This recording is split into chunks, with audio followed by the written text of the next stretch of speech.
जहाँ तक supreme judicial council का ताल्लुक है तो पहले एक प्रेसिडेंट सेट हो चुका है, एक ऐसा रेफरेंस आया जिसकी जद में काजी फाइज ईसा आए, उसी से मिलता जुलता मुज़ाहिर अली नकवी के लिए आ गया है। तो ये कौन सा क्राइटेरिया है जहाँ पे जाके जुडिशरी बताएगी कि finally this is where we stand? ये लीगल मामलात निगरान गवर्नमेंट क्यों परसू कर रही है?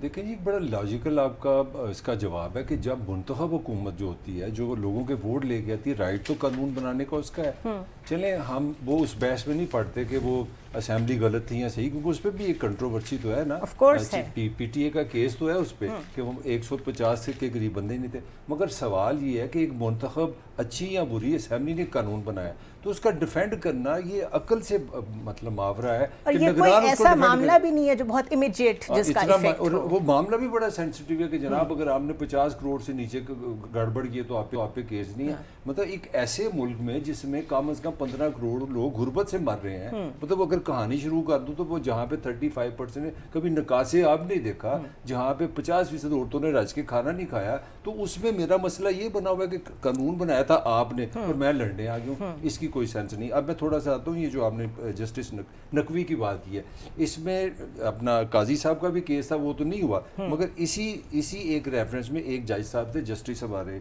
शौकत अजीज साहब, वो निकल चुके हैं। इसका थोड़ा सा मैं प्रोसेस आपको बताना चाह रहा हूँ। ये सुप्रीम जुडिशरी काउंसिल जो होती है, इसमें लाहौर के एक हमारे अपना इंटरेस्टिंगली वॉज जर्नलिस्ट मियाँ दाऊद हैं, वकील हैं, उन्होंने एक समझ ले रेफरेंस दायर किया या आम जबान में एक शिकायत की है। शिकायत उन्होंने ये किया है कि जस्टिस नकवी साहब के जो एहसास हैं ना तकरीबन 3 बिलियन के करीब हैं, तो इनकी जो आमदनी है उससे वो मैच नहीं करती। और उसमें उन्होंने सारे अपनी तरफ से प्रूफ दिए हैं। जिस तरह एक मैं पढ़ा था कि उन्होंने लिखा कि उनको एक कमर्शियल जो उन्होंने प्रॉपर्टी खरीदी है उसकी मार्केट वर्थ जो है वो 65 करोड़ है, मगर उनको 10 करोड़ की मिली है। फिर इसके साथ इनके पंजाब के जो सीएम थे परवेज़ इलाही, उनसे इनकी ताल्लुकात इनके वो और ऑडियो लीक भी है। तो ये इन पे इल्ज़ाम आता है। अब इसका प्रोसेस ये है कि 5 रुकनी एक जो होते हैं ना, ये इसको आप बेंच समझ लें, इसको headed by chief justice of Pakistan, उनके साथ 2 चीफ जस्टिस आएंगे हाई कोर्ट के और 2 आएंगे सुप्रीम कोर्ट के जज। ये 5 लोग बैठ के ना फैसला करेंगे और इसकी ट्रेडिशन ये होती है कि इन कैमरा होता है, ये बाहर नहीं जाता।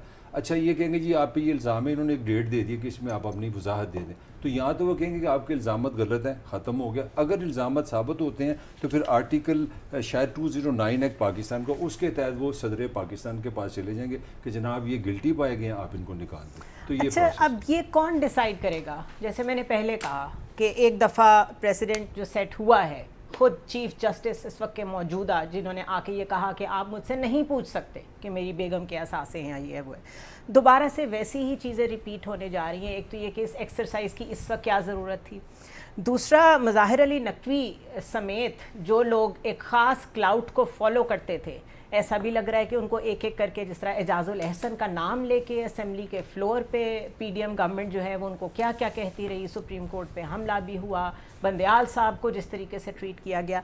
जुडिशरी ने अपनी प्रिडिक्टेबिलिटी इस तरह की बना ली है कि सबको समझ आ जाता है कि ये बेंच बना है तो अब ये मामला किस तरफ जाएगा। अब ये बेंच फिक्सिंग नहीं है। देखिए, अभी मलिक साहब ने जस्टिस नकवी साहब के मुतालिक बताया कि उन पर क्या क्या इल्ज़ाम आते हैं। 1-2 इल्ज़ाम मैं अभी आपको बताता हूँ क्या है। उन पर एक इल्ज़ाम ये कि उन्होंने मॉडल टाउन की रिपोर्ट जो है ना पब्लिक की थी, और जिसमें शहबाज शरीफ साहब और जो बाकी लोग थे उनके चेहरे सामने लाए गए थे। वो ये पाकिस्तान है और इससे पाकिस्तान के इंसाफ का अंदाज़ा कर सकती हैं आप कि लाहौर के भरे पूरे शहर के अंदर दिन दिहाड़े 1-2 नहीं दर्जनों लोगों को सीधी गोलियां मार दी गई और वो शहीद हो गए और दर्जनों ज़ख्मी हो गए, अपनी ज़िंदगी सारी ज़िंदगी माजूरी में गुजारेंगे। और एक फैक्ट्री कराची के अंदर चारों तरफ से उसे बंद करके आग लगा दी गई और सैकड़ों लोग उसमें जल के मर गए। आज तक हमारी जुडिशरी उन लोगों के लिए कुछ नहीं कर सकी। ठीक है ना? क्या किसी महज़िब मुआशरे में ऐसा हो सकता है कि इतनी बड़े पैमाने पे ऐसे गन बैटल हो और लोग मर जाएं और हम आज तक तायुन ना कर सकें कि किसने मारे? हम क्या तायुन कर सकते हैं? हम ये तायुन कर सकते हैं कि हम वो जो होती है वो लेके बायोमेट्रिक लेके भागे भागे पूरे जुडिशरी जाए एयरपोर्ट पे और कहे राजा महाराजा सर इस पे अंगूठा लगा दीजिए आप, ठीक है। हमारी जुडिशरी क्या कर सकती है कि वो बगैर सुने, बगैर बुलाए एक शख्स जो 13 साल का कैदी है, ठीक है, और एब्सकॉन्डर है, उसको कह के ओह कोई ज़रूरत नहीं सर, आप हम सलाम करते हैं, आप महफूज हाथों में हैं, कोई मसला नहीं है। और प्रोसिक्यूटर उठ के कहे सर हमें तो कोई इतराज़ नहीं है, वो कहे नैब के प्रोसिक्यूटर से कि आपको इनकी गिरफ्तारी पे कोई इतराज़ हो, के एब्सोल्युटली नॉट, ठीक है ना। तो हमारी जुडिशरी का म्यार और मुकाम ये है, ठीक है। यहाँ पे एक आदमी को कत्ल के इल्ज़ाम में गिरफ्तार हुआ और उसके बाद 20 साल बाद जुनैरा साहिबा हमारी अदालतों ने कहा कि ये बेगुनाह है, तो बताया गया गलती हो गई, ये बेगुनाह, बताया गया कि वो तो फांसी लग गया। ये 24 करोड़ कीड़ों के लिए हैं अदालतें, उन्हें कुचलने के लिए, और अमीरों के आगे ना चुन लिया मैंने तुम्हें सारा जहां रहने दिया, गाते हुए ये जनाब अली वो छम छम नाचूं, ये वो गाते हुए उनके सामने झुक जाते हैं। तो हमारे हिस्ट्री देखें जरा, ये आज एक वक्त है कि हमें ये पता है कि माजी में हमने बहुत दफ़ा देखा कि अगर किसी ने कहा कि मुझे आप पे एतबार नहीं है तो वो जज अलहदा हो गया। जस्टिस आमिर फारूक क्यों नहीं होते अलहदा? फिर मुझे एक बात का जवाब दें। अच्छा, वो अलहदा नहीं होते तो उनके ऊपर किसी और हायर जुडिशरी से कोई उसका नोटिस वही मैं कह रहा हूँ। और वो किस उसमें ये कहते हैं कि बादियों नजर ये उम्र कैद होगी, ठीक है।